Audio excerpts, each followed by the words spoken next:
2018 is the year of restoration. This year is very special, just as every year is unique, beautiful, and sovereignly crafted by our divine Potter, our sovereign Savior, and our sustaining Spirit. We heard our Father say, "This is a year of restoration." God will heal many lives this year, and He will usher in many souls to His family. He will awaken His people wherever they have lost vision, and He will draw many wandering in darkness towards His shining light. We heard our Father say, "You will see restoration unfold this year in 3 ways: repositioning, realignment, and resurrection." Some of God's people are in the wrong place. So this year, He will reposition us into a new place. Others have been in the right place for a season of their lives, and this year, that season comes to an end. Our Father will move us to our next assignment with fresh vision. Some of God's people are planted in the right soils, but they are facing the wrong direction. This year, our Father will realign us towards the right path that He has prepared for our faith journey. Still others of God's children are currently investing their lives and treasures in pursuits that seem good or strategic, but ultimately they lead to spiritual death. This year, our Lord will shine His light on those hidden idols of our hearts to expose them. Once exposed, He will grant us spiritual clarity to see these idols and the hidden rebellion and poisonous pride to which we were previously blind and deaf. The Holy Spirit will teach us how to repent, to ask forgiveness, and to renounce their control and influence over our hearts. We will receive forgiveness and a new hope. We will leap courageously into an unpredictable adventure with Jesus Christ's Holy Spirit. The word we received for restoration is Galatians chapter 4, verses 1 to 7. Now, I say that as long as the heir is a child, he differs in no way from a slave, though he is the owner of everything. Instead, he is under guardians and stewards until the time set by his father. In the same way, we also, when we were children, were in slavery under the elemental forces of the world. When the time came to completion, God sent His Son, born of a woman, born under the law, to redeem those under the law, so that we might receive adoption as sons. And because you are sons, God has sent the Spirit of His Son into our hearts, crying, "Abba, Father." So, you are no longer a slave, but a son. And if a son, then an heir through God. This passage teaches us to view our position in heaven and earth as God's adopted sons and daughters and anointed eternal heirs in Jesus' coming kingdom. Father, thank you for visiting us in hell's slave market and purchasing our freedom with your beloved Messiah Son's blood.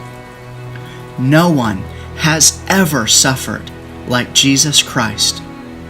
It is our joy and delight to share in his suffering because we love you, and we want every soul to hear your name, discover your majesty, and worship you forever in the endless waves of ages to come. Father, help us see how you are restoring us. Please give us eyes to perceive your restoration work in our lives, in our communities, in our cities, and in all nations. The word we received for repositioning is Acts chapter 16, verses 6 to 10. They traveled through the region of Phrygia and Galatia because the Holy Spirit did not let them preach the message in the province of Asia. When they reached the border of Mysia, they tried to go into the province of Bithynia, but the Spirit of Jesus did not allow them. So they traveled right on through Mysia and went to Troas. That night, Paul had a vision in which he saw a Macedonian standing and begging him, "Come over to Macedonia and help us." As soon as Paul had the vision, we got ready to leave for Macedonia because we decided that God had called us to preach the good news to the people there. This passage teaches us that our time, plans, and resources cannot rest on man-made strategies and innovative ideas. As your word says, if we say we live by the Spirit, let us also keep in step with your Spirit. Father, we repent of our great ideas and crafted tools. We make our plans, but you direct our steps. So, we surrender our plans and lay them down at your feet, Master. Please teach us how you are repositioning us. Where do you want us to move? Where are you already at work, Lord? For wherever you are, that's where we long to be. The word we received for realignment is Colossians chapter 3, verses 12 to 17. Therefore, as God's chosen people, holy and dearly loved, clothe yourselves with compassion, kindness, humility, gentleness, and patience. Bear with each other and forgive one another if any of you has a grievance against someone. Forgive as the Lord forgave you. And over all these virtues put on love, which binds them all together in perfect unity. Let the peace of Christ rule in your hearts, since as members of one body you were called to peace. And be thankful.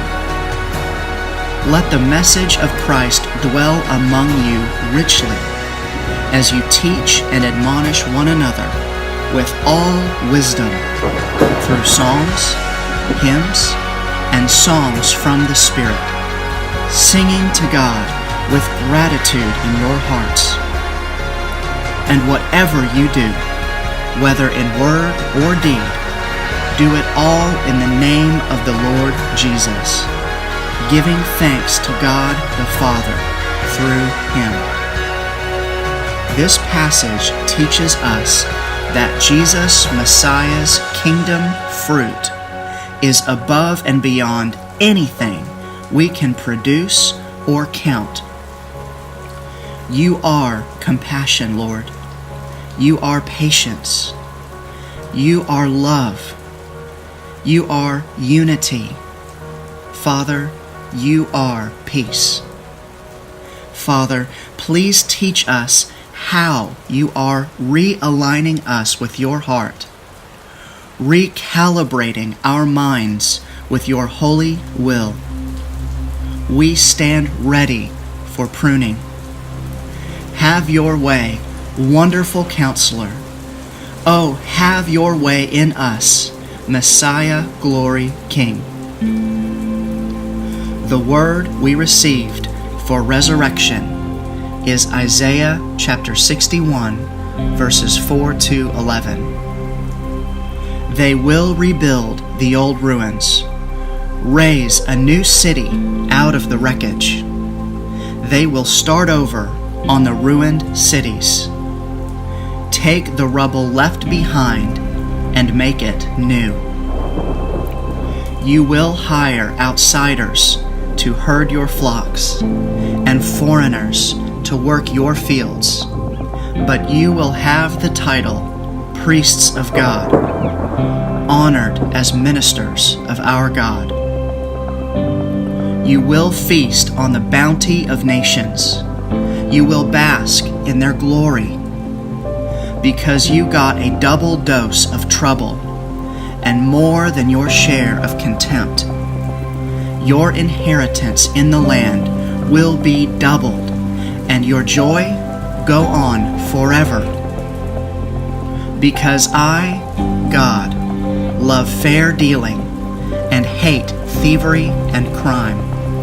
I will pay your wages on time and in full, and establish my eternal covenant with you.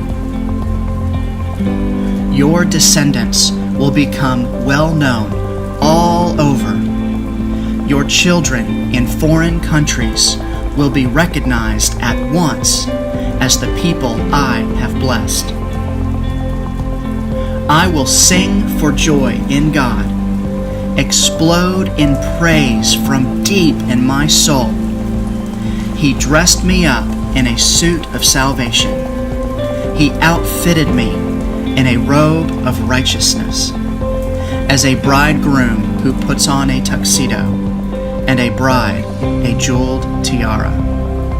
For as the earth bursts with spring wildflowers, and as a garden cascades with blossoms, so the Master, God, brings righteousness into full bloom, and puts praise on display before the nations. This passage teaches us that our Father has already promised to awaken our hearts, shape our minds, heal our lands, and unify all nations around His glorious presence. Father, you are our Great Commission architect. You are our devastated city redeemer. You are our every nation rescuer. Father, please teach us how you are raising the dead to life. Expose our idols. Touch our blind eyes. Sing into our deaf ears, and breathe over our dry bones. We receive the fullness of your flowing resurrection life river into our lives, our marriages, our households, our family vineyards, our communities, our cities, our states, our nations, our regions, our world, our generation. Please, God, baptize the earth in your glory. You're welcome in all the earth, Father. You're welcome in this beautiful world you created. We are ready for you to finish what you started millennia past, and we are ready to step by faith into whatever you have prepared for us to receive in the future. Let the nations surrender their banners at your feet in Jesus' name. Let all world governments kneel at your throne in Jesus' name. Let all remaining enemy strongholds be crushed and obliterated from memory in Jesus' name. Let every voice in every tribe sing praises in every language in Jesus' name. Thank you for giving us the name Restoration for 2018. We stand ready to witness this year unfold before our eyes. A glorious story we have never heard before. A life-changing tale we could never imagine in our wildest dreams. We love you, Lord. Though we are prone to wander, here's our hearts, Lord. Take and seal them for your heavenly courts above. In Jesus' name, amen. Thanks for listening, and thank you for all the love, prayers, and support. Let's keep making healthy disciples in every nation until there's no place left.